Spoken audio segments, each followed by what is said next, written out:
And House Republicans punting a budget vote from last night, possibly to this morning. Emily Wilkins joins us now with the latest on the negotiations in D.C. Were there actual whipping sounds that you could hear overnight anywhere, Emily?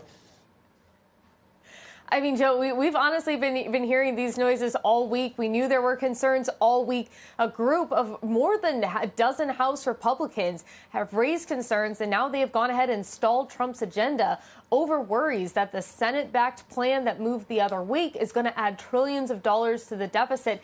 And so far, they are resisting pressure from the White House. Trump has been active in pushing them. Other White House advisors have as well, but so far it's a no-go.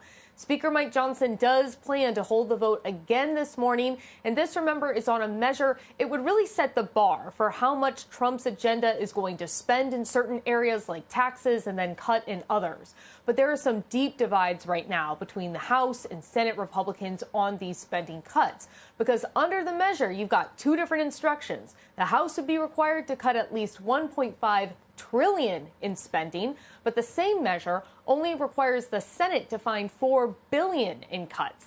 Now, leaders say they're going to reconcile the two amounts later, but that's not good enough for some of these lawmakers. They want to see it now. Congressman Lloyd Smucker, he's a Pennsylvania Republican, not one of the usual suspects when there's a rebellion against leadership like this, warned last night that the Senate bill has the potential to add trillions to the debt. We know the fiscal trajectory that we're on. We know this won't end well if we constrain, if we don't restrain our runaway spending. I think this is our opportunity to do it. And the $4 billion floor in spending savings in that Senate bill just simply are not acceptable.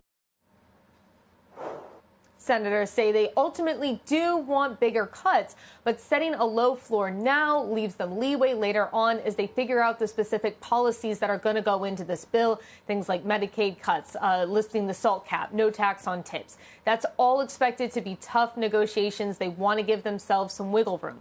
Johnson's working with the holdouts and the Senate to see if the two chambers can potentially bridge the gap before lawmakers are scheduled to leave town for 2 weeks. But remember, this was supposed to be the easy part of moving Trump's agenda. It was just the framework. Things are only expected to get more difficult and more contentious as details are added on taxes and other items. Guys?